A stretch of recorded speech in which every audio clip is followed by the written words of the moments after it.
Saludos, humanos bellos y a los demás también. Soy el enseñante Ronald Contreras y les doy la bienvenida a este nuevo episodio de Diversión con Noxis, que sería el episodio 8, parte 3, donde tocaría hablar sobre la tercera humanidad, Atlántida. Bien, como les explicaba en la parte anterior, Sanat Kumara tomó a los más entendidos, a los más elevados en conciencia y se los llevó para Atlántida. Y en Atlántida lo que hicieron fue plasmar de forma energética el árbol de la vida, el que llamamos árbol del Kabbalah, sobre la isla, y eso generó nodos de energía que atrajeron a las personas que tenían ese mismo tipo de frecuencia. Esto provocó que Atlántida fuera una civilización muy ordenada. Funcionaban por gremios, y las personas se vestían del color de su gremio. Entonces era sencillo encontrar o ir al lugar o hablar con alguien que conociera sobre lo que queríamos saber o lo que queríamos solucionar. Si necesitábamos, por ejemplo, eh, una herramienta de agricultura nueva, te pegabas una pasadita. Ah, allá está alguien vestido del gremio de los herreros, voy para allá. Hola compañero herrero, ¿sabes qué quiero esto y la cuestión? Ah, mira, anda a este lugar, en esta zona de la ciudad, habla con esta persona y él fabrica los mejores de lo que estáis buscando. Ah, ya, genial, gracias. Entonces todo era muy ordenado. Gracias gracias principalmente a Melchizedek, el ángel de emergencia que llegó con Adán y Eva. Él, él estableció en Atlántida algo que se podría llamar la ley de Melchizedek, que de hecho en la Biblia Melchizedek aparece mencionado un par de veces porque, como les decía, la Biblia es un plagio de historias y textos de otras culturas mucho más antiguas y ni siquiera se dieron la paja de leer bien o entender bien qué estaban incluyendo y qué estaban sacando. Si veían que algún pedazo del texto les servía, lo ponían nomás. Y por eso hay muchos detallitos que se filtraron por ahí que nos permiten ver las incoherencias que hay entre los textos. Eh, Atlántida desarrolló tecnologías muy interesantes. El ser humano a esa altura ya le correspondía el yo soy yo, la identidad, y por eso era tan marcado el tema del gremio al que te pertenecías, el título, qué es lo que tú hacías, cuál era tu utilidad en el mundo. Los atlantes fueron muy elevados a nivel de conciencia y a nivel de ciencia. Ellos practicaban el desdoblamiento por meses, hasta años. Tenían unos sistemas como de acupuntura con electricidad en donde te dejaban llenos de agujas y esas agujas eh, transmitían impulsos eléctricos y eso mantenía al cuerpo en movimiento para evitar la atrofiación del cuerpo porque la conciencia no estaba dentro. Así llegamos a tener contacto con muchas otras razas de afuera. Por ejemplo, esta idea de que Ganesha es muy bueno, que la gente elefante es muy buena, viene de estos tiempos cuando se logró tener contacto con la raza de los paquidermos, que de paso son bailarines y tienen muy buena memoria. Y por eso nunca olvidan los bailes. También se dice que tuvieron contacto con los dragones blancos, que serían, dentro de la evolución de los alfa draconis, llega un momento en que se subdividen en dos razas, los dracos y los seakar. Y los dragos continuaron siendo muy negativos, pero los seakar tenían una tendencia un poquito más intelectualoide, un poquito más filosófica.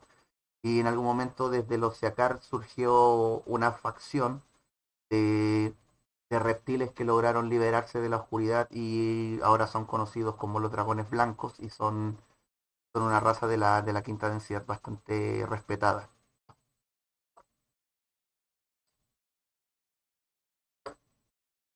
Y en Atlántida todo iba bastante bien, excepto por un detalle que fue que dos de los nodos, de estos nodos energéticos que atraían gente, que corresponden al lado oscuro del segundo y tercer chakra, permanecieron vacíos por largo tiempo hasta que a uno de esos nodos llegó específicamente un grupo álmico al que se le permitió encarnar aquí, que sería un grupo de almas que vienen de un planeta en donde la cagaron, estaban en el proceso de saltar de la tercera a la cuarta conciencia y no lo lograron, se autodestruyeron por ambición y oscuridades de ellos mismos. Y como nosotros éramos un proyecto y en algún momento prontamente íbamos a llegar a esa misma etapa, se les permitió a este grupo álmico encarnar en la Tierra y ellos ocuparon uno de estos dos nodos y serían los que entendemos como el sionismo actualmente. Esa, esa, ese grupo álmico es el que actualmente es la casta de mercaderes que tanto lucha por controlar el planeta. Y al otro nodo llegaron un grupo de gente que huyó de Marte. En Marte habían tres grandes civilizaciones que funcionaban muy similar a nosotros actualmente. Pero esto significa que mayormente su tecnología los avances tecnológicos surgían más que nada desde la guerra, que es algo muy similar a lo que pasa con nosotros, que primero inventan algo con fines bélicos y después terminan descubriendo cómo ofrecérselo al público en general. Eh, una de estas tres facciones eh, descubrió cómo fabricar una especie de alma artificial. Hicieron un mercaba sintético, que no sería otra cosa que una especie de cristal, estrella, de una estrella tetraédrica de cristal, que es como una inteligencia artificial. Está vivo, pero de forma artificial. Y este artefacto emanaba una energía pránica constantemente, y lo que nosotros podríamos entender como energía gamma, como que es nociva para la vida y no se posee ese nivel de luz. Entonces, pasaba que los que estaban dentro del campo de este mercado, sin poseer oscuridad en sí mismos, porque te potencia, y si tenías pensamientos negativos o por ejemplo se te ocurría querer ocuparlo con fines destructivos, ese deseo de destrucción, ese poder pasaba primero por ti antes de salir, así que te destruía antes de salir. Y más adelante se van a dar cuenta cómo se une con nosotros ese detalle. Eh, para los que no poseen oscuridad y están dentro del campo de este artefacto, les produce un efecto similar a lo que hace el oro monoatómico, que sería encender la kundalini de forma mecánica. En el caso del oro monoatómico, estos átomos de oro lo que hacen es se alojan en las vértices del ADN, permitiendo que aumente el flujo de energía y eso hace que el ADN se encienda. Pero el problema de esto es que como es mecánico, el ADN comienza a desgastarse. Es como que se produciera una fatiga de material, como le llaman en la construcción. Así que en un principio, claro, necesitas una pequeña cantidad de oro monoatómico y después vas necesitando más y más y más para poder extender tu vida. Por eso no es tan conveniente jugar con el oro monoatómico. Gracias a que se encendía la kundalini de la gente que estaba dentro del campo, ellos fueron capaces de obtener información desde el futuro, por ejemplo, y se dieron cuenta de que el artefacto se iba a desestabilizar y que eso iba a causar grandes erupciones volcánicas y que gran parte del núcleo magnético del planeta iba a terminar afuera en cordilleras y iban a perder la atmósfera y ante ese eventual desastre lo que decidieron hacer fue huir. Así que llegan y se instalan en que quedaba este nodo que quedó vacío en Atlántida. En el libro Durantia plantean esta relación de los marcianos que llegaron y nosotros como la relación de una niña de 12 años, que seríamos nosotros, ese sería como nuestro nivel de conciencia de ese tiempo. Éramos muy inocentes, muy románticos, muy idealistas, muy buenos. Y los marcianos venían con una mentalidad como de viejo mañoso de 60. Así que comenzaron a haber unos pequeños roces entre la gente de Atlántida. Los marcianos llegaron ofreciendo tecnología y tentando a la gente de esa forma, con la comodidad que ofrece la tecnología. Y poco a poco los marcianos comenzaron a tener más peso dentro de la sociedad atlántica. Paralelo a esto, estaba sucediendo la guerra entre los Anunnakis y los Nefelins.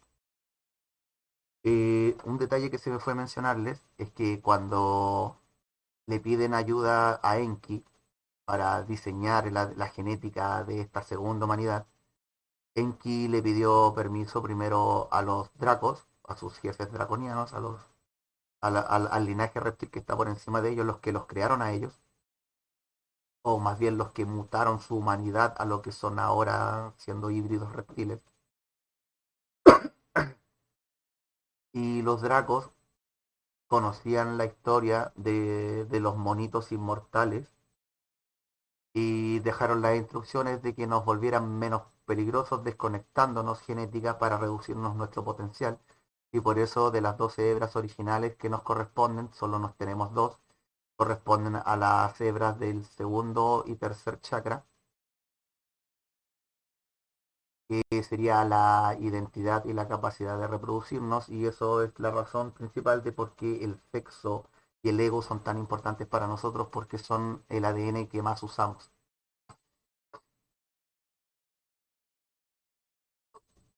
Junto con esto, Enki pidió permiso para crearse para sí mismos un esclavo que sirviera de minero, porque los grises ya estaban reclamando de que son científicos y no mineros, y no querían seguir haciendo el asunto de buscar oro.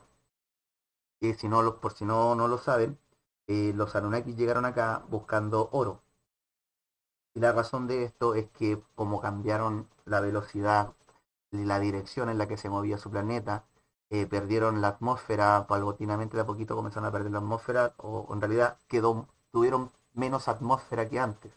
Y eso hizo que el calor del planeta comenzara a escaparse y comenzara a enfriarse, y como son de sangre fría, necesitan que el planeta esté cálido. Así que decidieron, se les ocurrió la brillante idea de pulverizar oro y lanzarlo a la atmósfera para que genere una especie de efecto espejo, y como fabricándose un efecto invernadero para poder calentar el planeta. Sería la razón de por qué llegaron acá.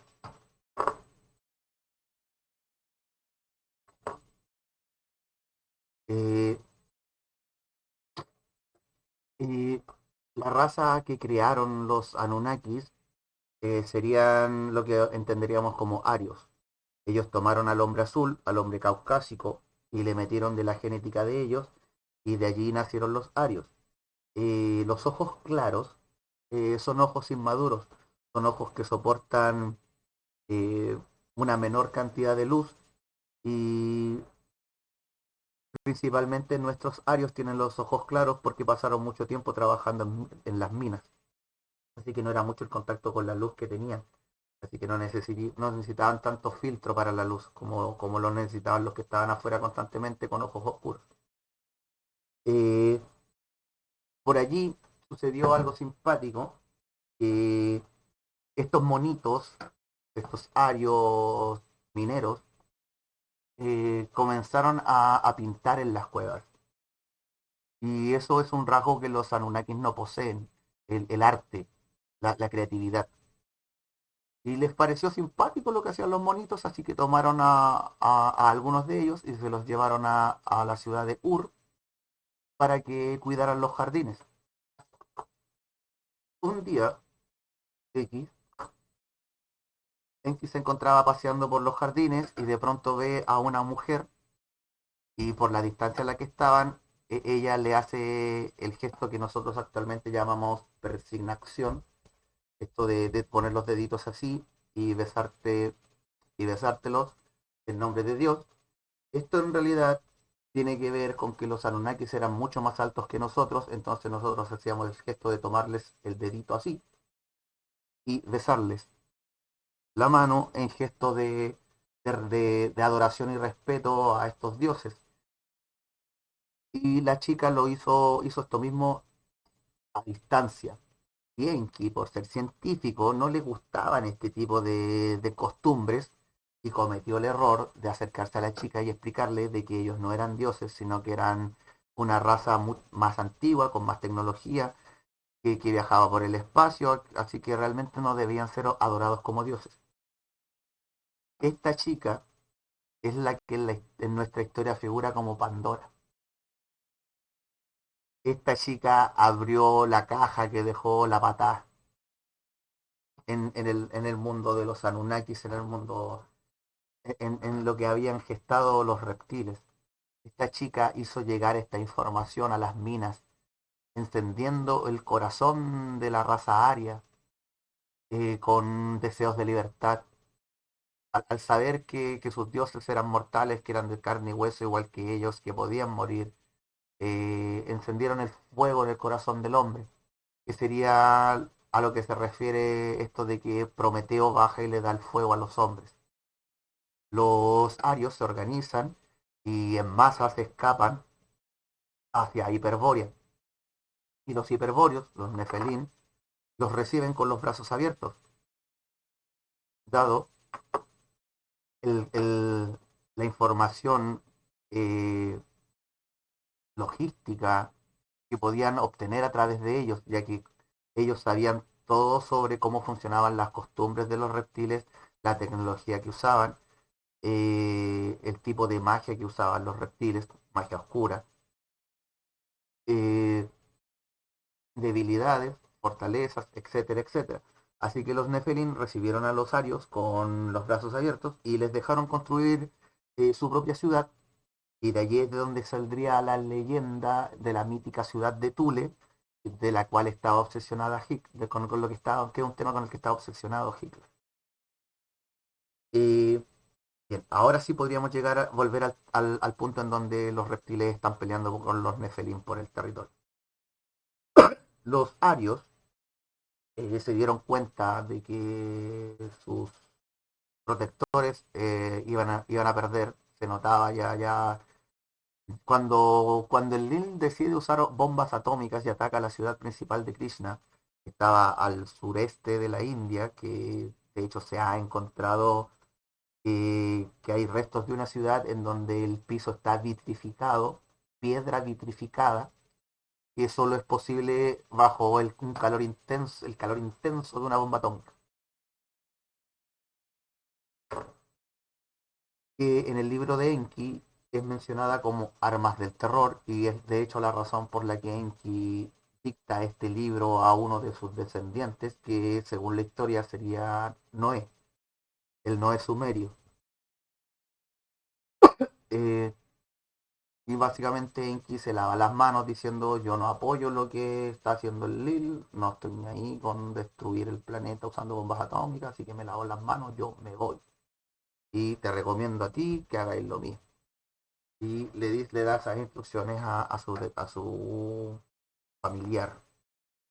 Eh, Mi teoría personal, esto no lo he comprobado, pero según yo, Enki es el emperador amarillo. Y esa es la razón de por qué los dragones son vistos como sabios en Asia.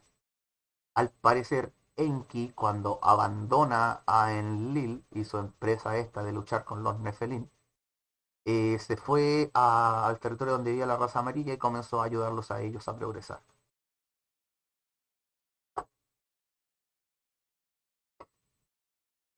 Bien, ¿qué más? Bien, los, los arios huyeron, no miento, antes de eso, eh, una cantidad de nefelins con sus esclavos arios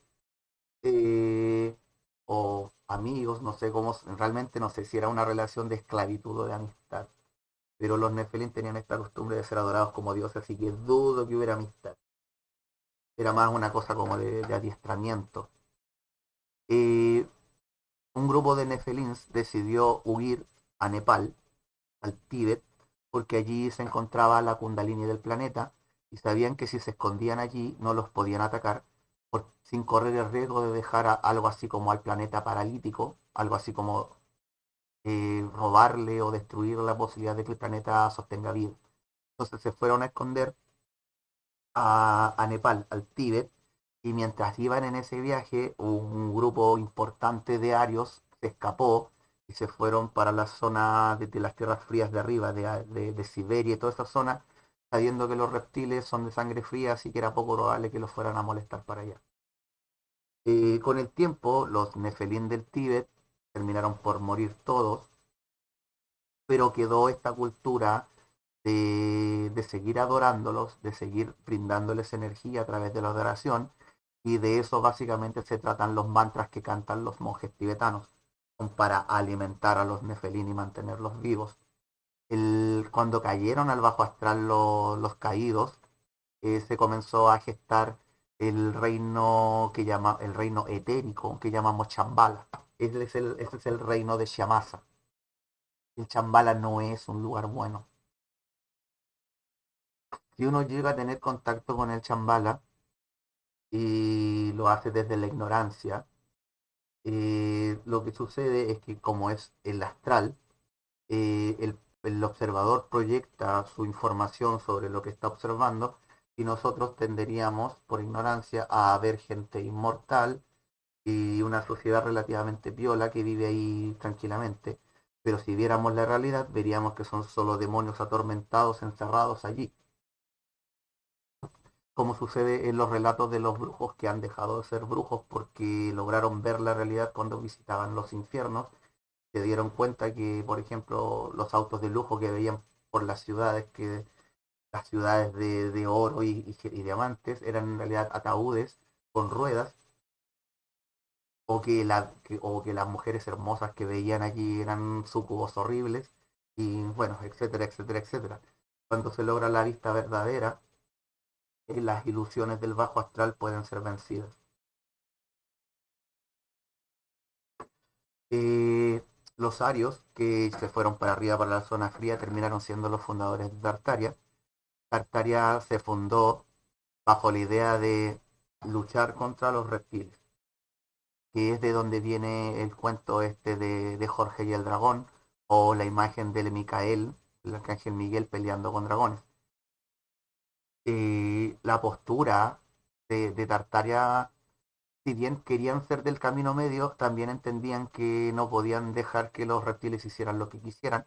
Entonces crearon un símbolo que englobaba la conciencia del sendero medio, que es el símbolo del león, y la conciencia del camino del sendero derecho, que sería el águila, y al juntar estos dos símbolos surge el grifo, que sería este león con cabeza de águila, que era el símbolo tartario, era el símbolo que ellos utilizaban en sus banderas.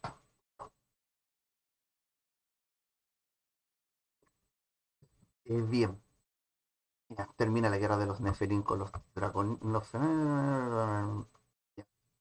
Un detalle importante de esto es que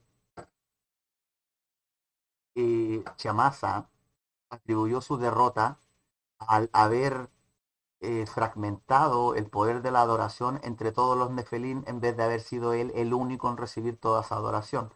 Y esta es la razón de por qué más adelante hace tratos con un pueblo que terminó.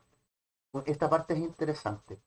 El, el pueblo este en Atlántida, estos dos nodos que tenían pueblos oscuros en donde estaban los marcianos y lo que podríamos llamar, digámosle, házaros a estos, que en realidad son los fenicios.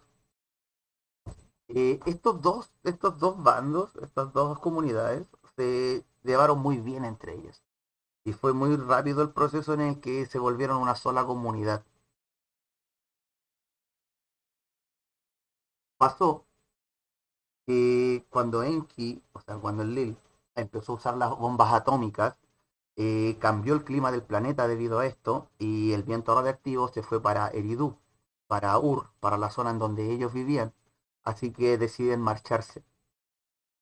Y los Anunnakis toman sus cosas y se van, pero nos dejaron, no miento, sucede después. No, no nos dejaron nada, los buenos se fueron. Se van, pero cuando se van yendo se dan cuenta de que hay nefelins buenos viviendo en América y que esa zona del mundo estaba completamente limpia y sana, y como son reptiles y son cabrones y son malvados por naturaleza, deciden hacer algo en contra de la gente de América. Así que tomaron la luna original, nuestra luna, y la dejaron caer, y cayó en el Yucatán. Y ese es el meteorito del que supuestamente se habla de que destruyó a los dinosaurios, pero que no hay rastros, no hay restos ni rastros de ese meteorito.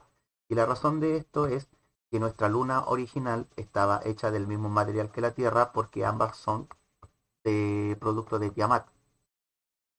Y el detalle está en que nuestra luna original era un trozo grande de uno de los polos de Tiamat, por lo que tenía mucha agua. Y esa es la razón de por qué nuestro planeta tiene tanta agua. Y la razón de por qué no se encuentran restos de... O sea, a nivel de sedimentos, a nivel de las capas del material del que está compuesto la Tierra, hay una zona en donde dicen, chuta, aquí hubo una explosión, una fricción bastante importante y se nota que hubo fuego y que hubo fusión de materiales derretidos. Pero no se puede saber qué materiales interactuaron porque son los mismos de la Tierra.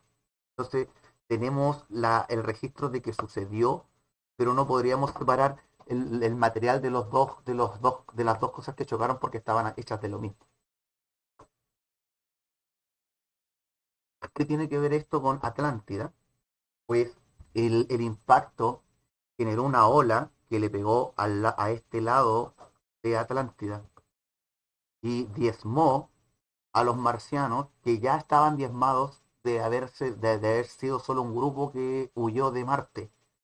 Así que estos decidieron, bueno, a todo esto, la gente de Atlántida sabía lo que estaba sucediendo, sabían que venía que nuestra luna estaba cayendo a la Tierra, se propuso destruirla en el aire, pero eso hubiera provocado que miles de pedazos más pequeños cayeran por todo el planeta y la destrucción hubiera sido en todas partes y no solo en un lugar de forma masiva.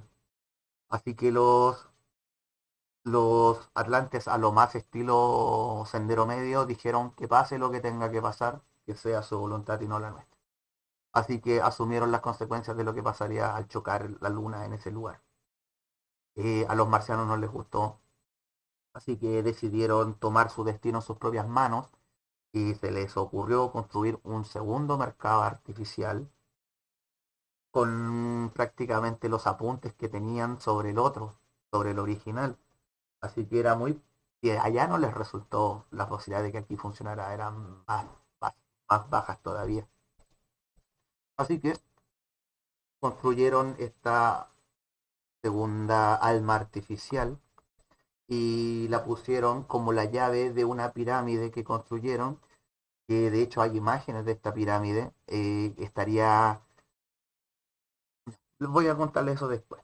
Eh, los atlantes usaron esta tecnología para obtener energía, también lo usaron para abrir portales y comunicarse con otros lugares del universo, pero era muy inestable. Habían fechas en las que se podía utilizar y fechas que no. Y de pronto comenzaron a perder un poco el control sobre este juego de que se encendía y se apagaba. Hasta que llegó un momento en que esta torre de Baal El, del señor El, eh, colapsa, y el desastre que genera fue que rasgó los campos morfogenéticos de muchas de las razas de nuestro planeta, incluyéndonos a nosotros, y eso provocó que perdiéramos la capacidad de que nuestro ADN obtuviera información de lo que ya se ha desbloqueado en la red crística humana. Entonces pasamos a algo así como a funcionar por defecto de fábrica, y fue como que involucionamos o en realidad pasamos a nuestra forma primitiva básica. En el Popol Vuh, en el libro sagrado de los mayas, hay una historia que habla sobre unos hermanos que iban a sacar frutas de un árbol y le juegan una broma a uno de sus hermanos, al hermano menor, y los dioses los castigan volviéndolos monos. Esta historia es un paralelismo sobre lo que sucedió aquí de una forma muy al estilo cuento, muy reducida. Los marcianos abusaron de la confianza que le tenían los atlantes y los llevaron a este desastre. Eh, Cuando sucede esto, surge lo que actualmente conocemos como el Triángulo de las Bermudas. Debajo del Triángulo de las Bermudas estaría esta pirámide que aún está funcionando, pero a mucho menor potencia, ya que lograron sacar el alma artificial que era la llave que lo encendía, pero no lograron apagarla y por eso el Triángulo de las Bermudas hasta el día de hoy todavía genera problemas electromagnéticos y fenómenos extraños. Tal como Edgar Cayce predijo, Atlántida está en esa zona. Eh, ¿Qué más puedo añadirles de Atlántida? Bueno, las orgonitas son una tecnología atlante. Esta- este trozo de cuarzo que se pone sobre una espiral de cobre y que detrás de la espiral de cobre se pone material metálico que no sea ferromagnético y que lo dejan dentro de resina. Básicamente lo que hace es aprovechar la cualidad del cuarzo de que se alimenta de electromagnetismo negativo, generando un torque mayor apoyado por la espiral de cobre que genera que el giro aumente. Y luego la viruta de metal no magnético obliga a que toda esa energía que está siendo absorbida se quede en el cuarzo. El, la tecnología de las orgonitas genera campos de electromagnetismo positivo porque limpia del electromagnetismo negativo y eso provocó que Atlántida permaneciera a salvo durante mucho tiempo porque tanto los nefelín como los reptiles les hacía daño entrar al territorio atlante por la alta frecuencia, los enfermaba. Eh, Atlántida comenzó a hundirse en parte por los terremotos que provocó esta torre que se echó a perder y también por el cambio de eje que sucede cada 25.000 años. Y de hecho nos toca a nosotros ahora, dentro de poquito, que calculo yo, será más o menos pasado mediados del 2023, ya que el año 2012 comenzó el periodo de la quinta humanidad y de allí se tendrían que contar los 20 años fuera del tiempo, que no serían años de 365 días como el calendario gregoriano que nosotros usamos, sino que bajo el calendario maya, que es de 260 días, y eso nos deja que la mitad del ciclo, que serían 10 años, corresponden a un periodo entre el 2012 al 2023. Entonces, más o menos a mediados del 2023, calculo yo junio, julio, agosto, septiembre, podría producirse el cambio de eje y podría quedar una catástrofe grande ambiental en el planeta, pero tenemos el detalle de que hay gente de la quinta densidad ayudando en el polo sur del planeta y están, por así decirlo, frenando un poco el giro para que cuando se produzca el cambio no sea tan drástico. Así que puede que no sea tan catastrófico como podría ser. Bien, Atlántida se demoró más o menos unos 100 años en hundirse. Las comunidades de Atlántida migraron principalmente al Medio Oriente. Los egipcios, los pueblos de Canaán, algunos pueblos del norte de África, eh, aún conservan ciertos conocimientos heredados de estos tiempos. El, este pueblo, esta agrupación de los marcianos con lo que entenderíamos como hebreos, dio origen a un pueblo que se llamó a sí mismo los fenicios en su relación con el concepto del ave fénix, al decirse a ellos mismos que estaban reviviendo como el Fénix y aprovecharon su conocimiento para adueñarse del, adueñarse básicamente del comercio marítimo en el Mediterráneo. Luego pasó que los fenicios fueron vencidos por los persas, por los moros, y los fenicios se quedaron sin hogar.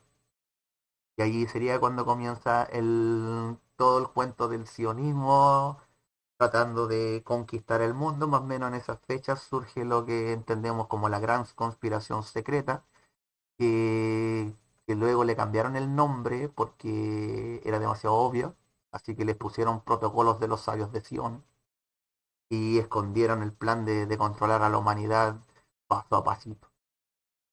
Eh, los fenicios pasaron a ser los házaros en ese momento, semitas nómades, eh, continuaron con su mentalidad de comerciante y decidieron vengarse de los persas, de los moros, así que ellos comienzan esta tradición de esclavizar y vender esclavos y eso les dio dinero como para ser comerciantes.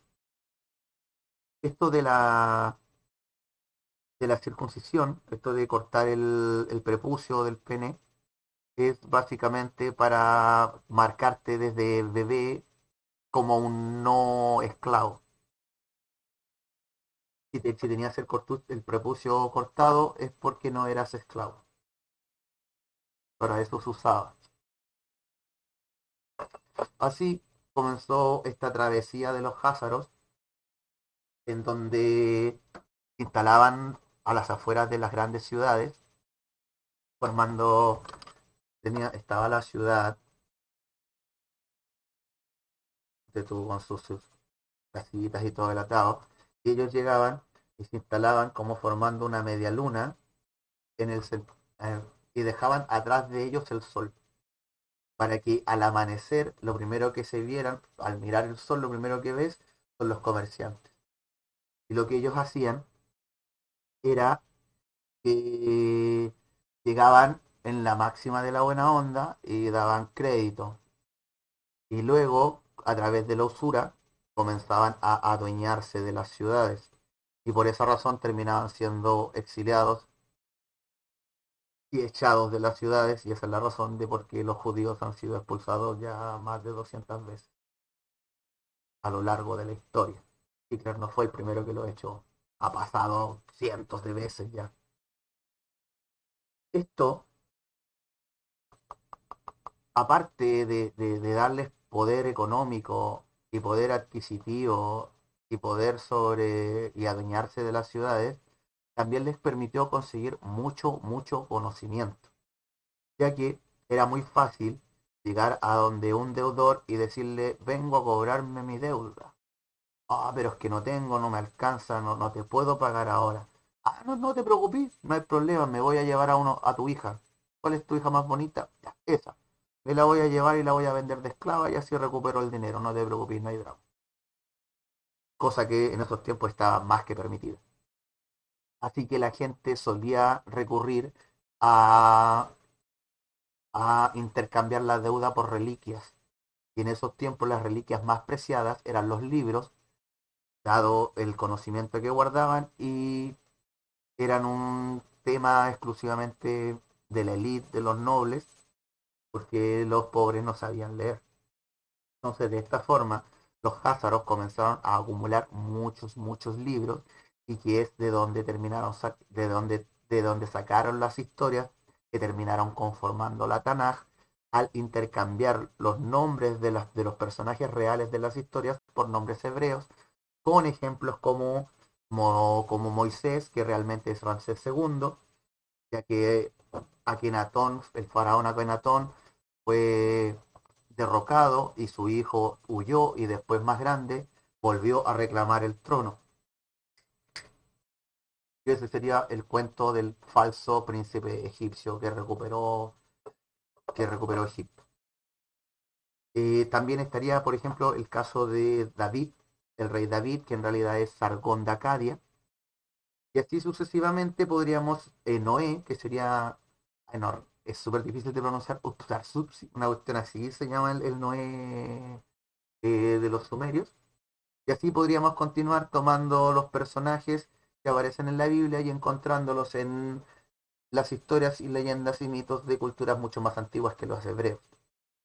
Por ejemplo, el cuento de Adán y Eva también es mucho más antiguo, no aparece por primera vez en la Tanaj, sino que es parte de lo que enseñaba Zoroastro, es parte de lo que aparece en los himnos de Zoroastro que están escritos en Avesta, que es uno de los idiomas originales, junto con el sánscrito, como les explicaba antes.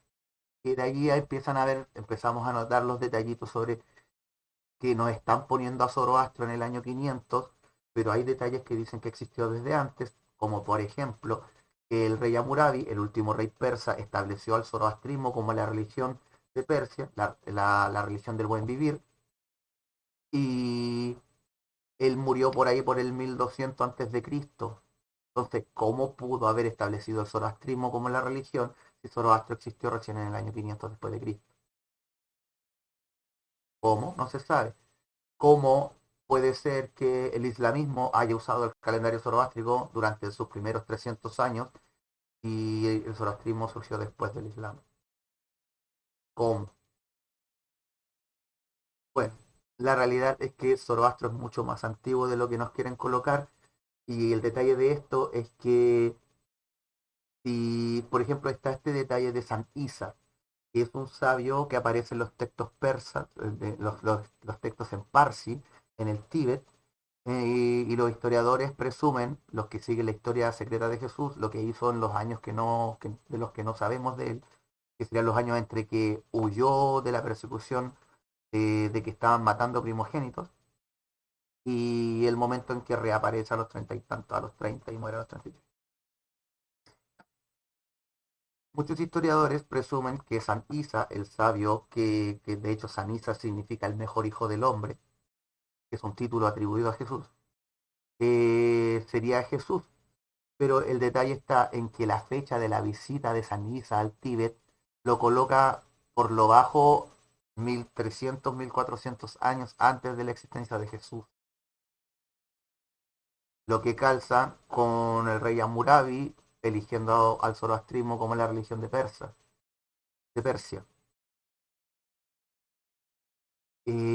Bien, mm, voy a seguir con el tema de los házaros.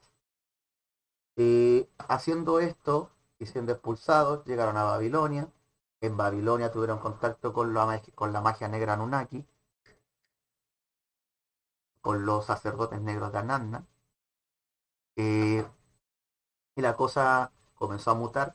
De hecho, los fenicios desde un principio empezaron a tener esta costumbre de mezclarse con la nobleza, con obtener conocimientos y tratar de manipular a través de ese conocimiento. Entonces pasó que que los fenicios comenzaron a tratar de tener sangre nefelín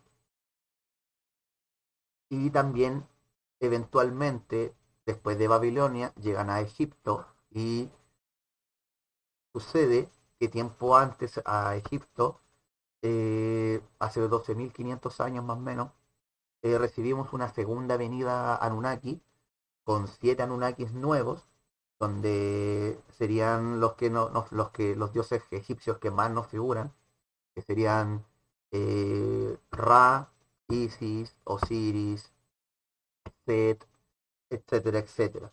Isis es la bisnieta de Enlil y por eso ella estaba a cargo. Y también sería la razón de por qué la escuela iniciática egipcia fue trastocada tan fuertemente, ya que antes se hablaba de cosas como las 42 frases de Mat, se hablaba de la escuela del ojo izquierdo de Horus, que es la escuela de la lógica, el ojo del derecho de Horus, que es la escuela de la intuición, y la escuela de los tres ojos, en donde básicamente aprendían a desarrollar la kundalini a través del desarrollo del Cristo. Los egipcios usaban el concepto Cristo para referirse al DMT. A través de la meditación y el entendimiento y el conocimiento, ellos buscaban lograr hacer que la glándula pineal produjera DMT y que ese DMT impregnara la columna vertebral para permitir que el prana pudiera subir a través de los chakras para lograr la kundalini que ellos señalaban con el símbolo de la serpiente saliendo por el tocado, donde solamente los que habían logrado la kundalini tenían el derecho de usar ese símbolo. Y también esto se nos relaciona con el concepto de ungido. Ungir es embeber, es empapar en aceite. El, el DMT funciona como un aceite que lubrica la columna vertebral. Pero realmente el concepto de Cristo no es egipcio, sino que viene de Tartaria. Cristo, la palabra Cristo está formada por runas.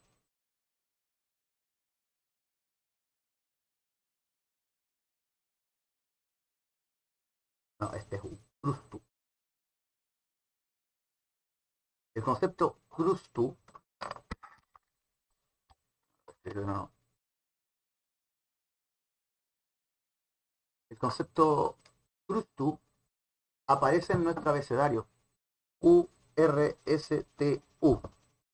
Krustu, porque nuestro abecedario es un mensaje en idioma rúnico, en idioma angélico.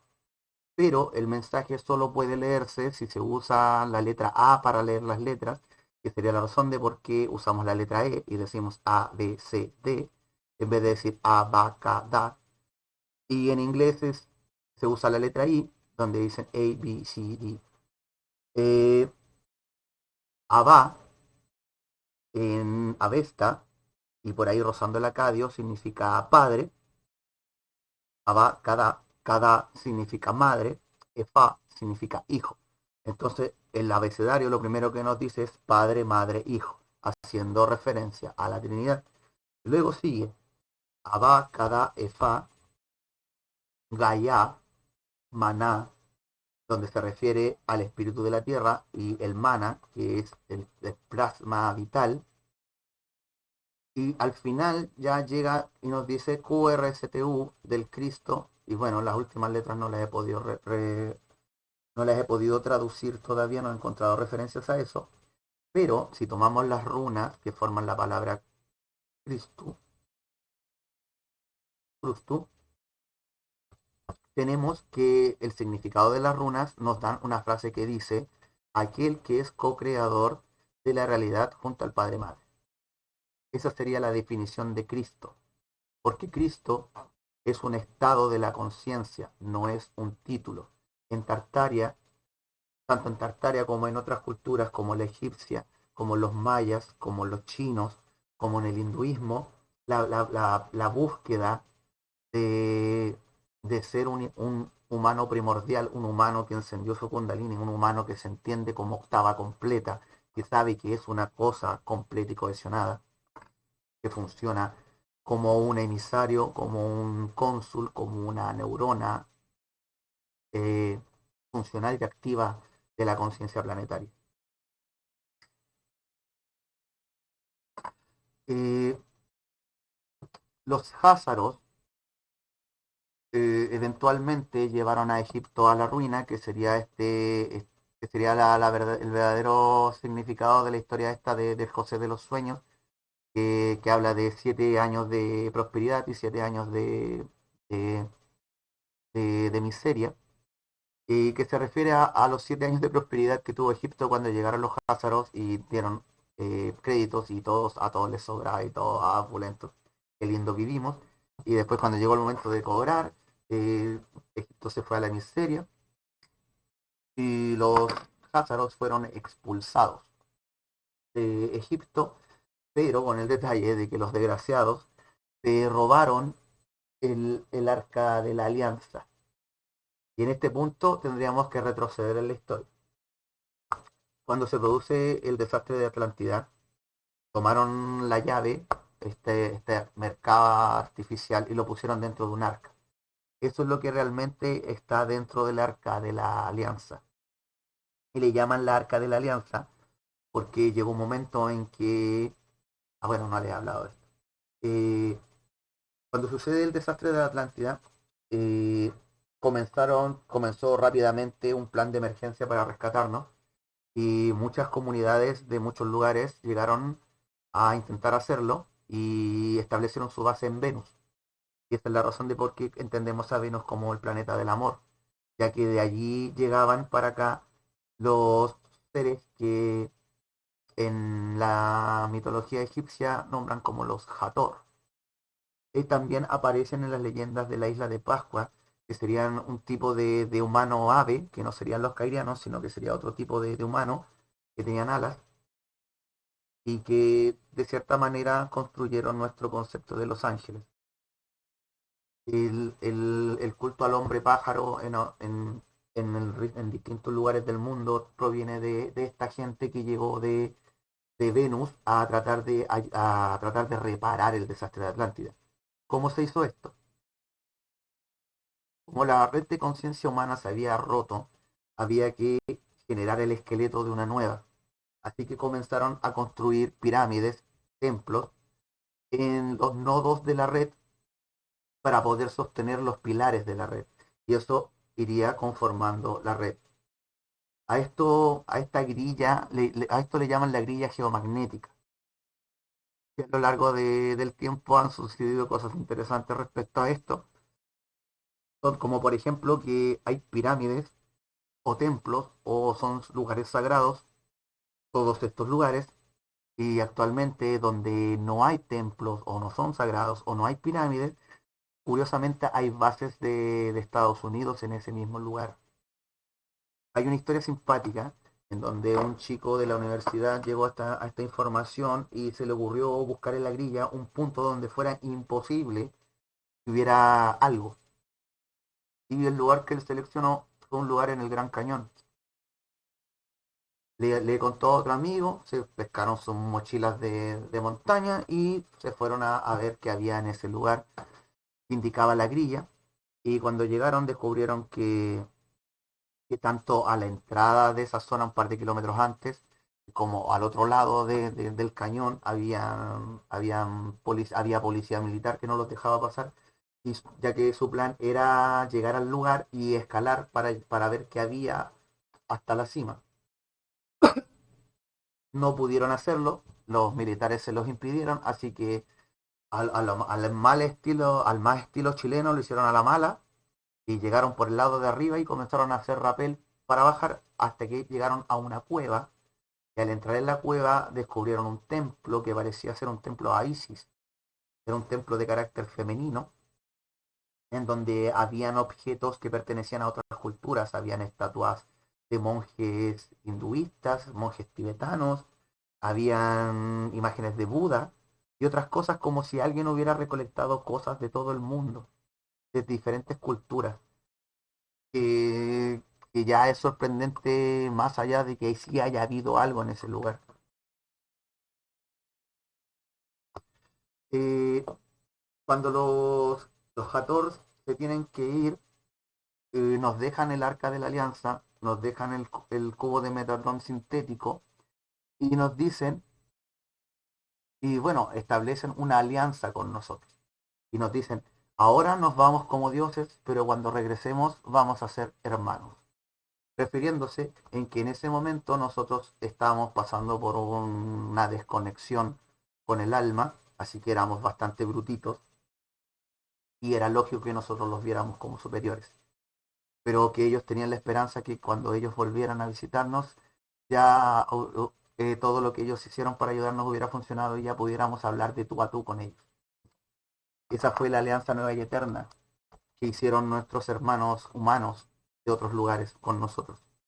Y las están cumpliendo hoy en día, ayudándonos con agrupaciones como los sumitas, que no tienen nada que ver con el cuento de nosotros, pero muchas veces han intervenido para evitar que el sionismo, que la cabal se adueñe de toda la economía del mundo. También está, no sé, por ejemplo, la gente que está viviendo en la luna Ganímedes, en donde envían emisarios para acá, que básicamente son como algo así como espías que les echan a perder los planes a nivel tecnológico. Si por ejemplo, el acelerador de hadrones no ha dejado una patada importante en el planeta, es porque hay agentes de Ganímedes entre los científicos que mueven los parámetros para evitar que quede algún desastre por jugar con eso. Ya.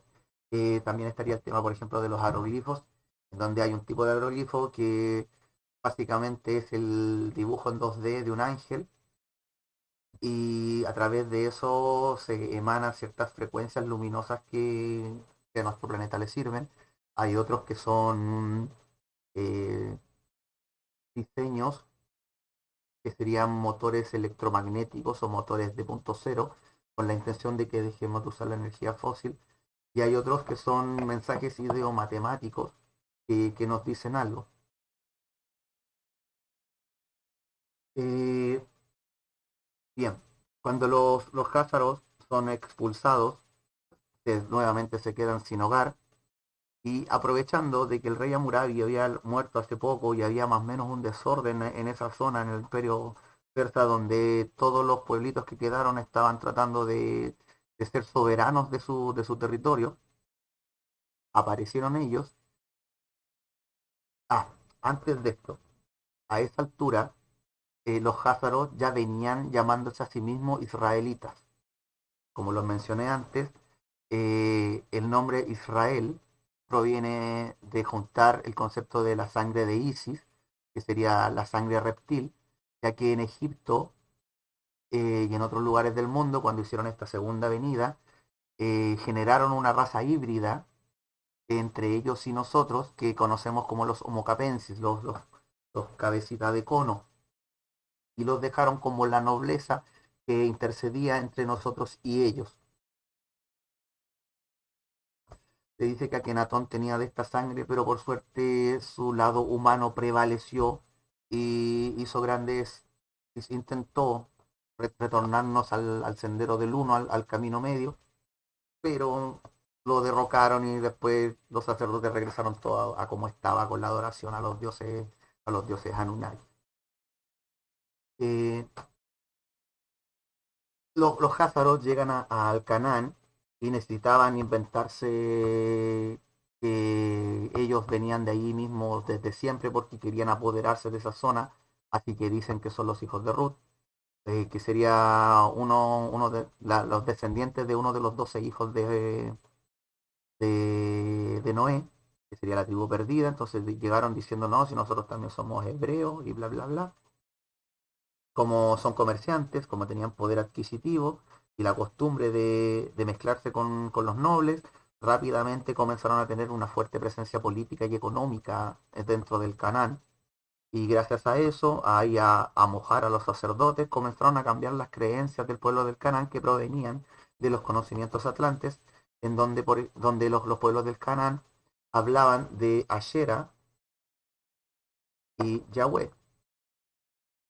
Yahweh era la divinidad de los Ashera, la divinidad de lo femenino, y Yahweh era la divinidad de lo masculino. Yahweh eran espíritus como el sol que sostienen la vida, y Ashera sería espíritus como el del amor de una madre. Los házaros eliminaron a Ashera para reemplazar a Yahvé por Eló, que era lo que estaba explicándoles con los de Israel. Isis, Ra y Eló. La sangre de Isis es la sangre reptil, la sangre de Ra sería la sangre humana autóctona de nuestro planeta, y la sangre y él tendría relación al concepto Elohim, donde como Elohim es plural y se refiere a todos los vigilantes, Elo se tomó como el nombre del jefe de ellos y de eso ellos tomaron el solamente el él, porque el dios de los judíos es Elo, más que no estaría hablando de la sangre nefelim. Así llegaron al Canaán y le llamaron Israel, dijeron que era de ellos, y comenzaron a cambiar las reglas y nos establecieron el patriarcalismo el patriarcalismo religioso que conocemos, ya que Shamasa eventualmente, bueno, a todo esto, cuando los caídos comenzaron a llegar al infierno, fue como Fue como la situación de los primorizos que llegan a la cárcel. Ellos llegaron a una realidad donde donde las reglas ya estaban establecidas y los jefes ya eran jefes y tuvieron que llegar agachando el moño y luchando por formar su propio reino. Y por esto Elo no es un demonio principal. Yahweh no es uno de los demonios grandes, no es un arconte siquiera. Él es un demonio de la belicosidad. Sería un demonio que trabaja para el arconte Apolión, que en las mitologías llega como Apolo, que tiene que ver, después Apolión tiene que ver con la historia de Zoroastro. Eh, ¿Qué más?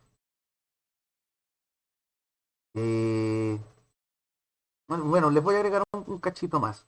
El- Estos házaros terminaron apoderándose del control del Canaán y comenzaron a meter sus cuentos de sacrificios que habían aprendido desde Babilonia, que les permitía trabajar con demonios y ese tipo de magia negra. Llegó un momento en que surgieron una especie de dos facciones entre ellos, que serían los, por así decirlo, los ricachones originales de la zona contra estos nuevos ricachones que llegaron. Y se intentó, hubieron conversaciones, hubieron tratos, oye, tú ocúpate de este sector, yo me quedo con esto, tú vendes esto otro, pero los házaros no les pareció, ellos querían el dominio total, así que esta facción de los ricachones antiguos tuvieron que hacerle frente a estos nuevos que utilizaban magia negra, demonios y cosas como esos, sacrificios, eh, transmigración de almas y cosas como esas, trampas como esas. Y eso dio origen a que este segundo grupito, más pequeñito, comenzara a recopilar información de cómo combatir contra los demonios, cómo pelear contra los Dijins. Eh, y de aquí surge el Islam. Originalmente el Islam fue un ejército similar a cómo se formaron los templarios, bajo la idea de vencer a los demonios. La forma mágica la magia del Islam sería el sufismo. Eh, el problema de esto es que eventualmente algunos miembros del Islam comenzaron a combatir el fuego con fuego. Así que comenzaron a hacer tratos con demonios también para tener un poder bélico equivalente al del otro bando, porque la luz no sirve para destruir. Y por ahí más o menos en esas fechas a nuestro planeta cayó un meteorito negro, que es un trozo de un planeta llamado Satien, que es el planeta por el cual Lucifer se enfermó, es el planeta que Lucifer trató de salvar, y le dijeron que no se podía, que era imposible, que esa gente se había condenado a sí misma porque eran tan oscuros que terminaron volviendo a la ambición una enfermedad material, una cosa física. Eh, Lucifer se contactó con un científico de ese planeta, que es el que entenderíamos como Mefistófeles. Y lamentablemente, si bien este científico estaba buscando la cura, se enfermó también de ambición y Lucifer se enfermó también. Por eso Mefistófeles es visto como uno de los nombres de Satanás. Este meteorito negro en su momento fue utilizado para construir una T negra en la cual se crucificó a Zoroastro para poder matarlo. Y el trozo y lo que quedó de ese meteorito actualmente es lo que el Islam adora en la Meca. Este meteorito negro eh, se podría decir que es una puerta ancha al bajo astral. Y esa es la razón de por qué cada día, cada minuto, cada segundo, hay gente girando alrededor de eso y brindándole adoración a esa piedra. y que a su vez esa piedra los influencia, generándoles la ambición de dominar el mundo, y eso explica por qué el Islam es tan extremista en esta idea de que todo el mundo debería respetar las leyes del Islam. Bien, voy a dejar esta parte hasta aquí. Ya completamos primera, segunda y tercera humanidad. Nos tocaría hablar del cuarto logos, el verdadero cuarto logos, Zoroastro, y de la historia de Tartaria, y de ahí ya estaríamos llegando de frentón a nuestros tiempos actuales.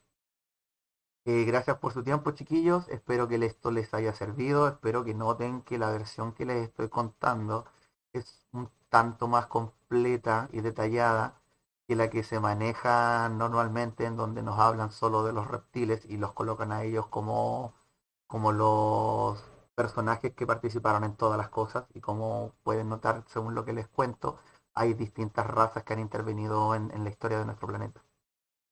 Eh, bueno, gracias de nuevo. Apóyenme, regálenme su like, chiquillos. Compartan, por favor, ayúdenme compartiendo esta información. Suscríbanse. Y eso, gracias por su tiempo, chiquillos. Hasta el próximo capítulo.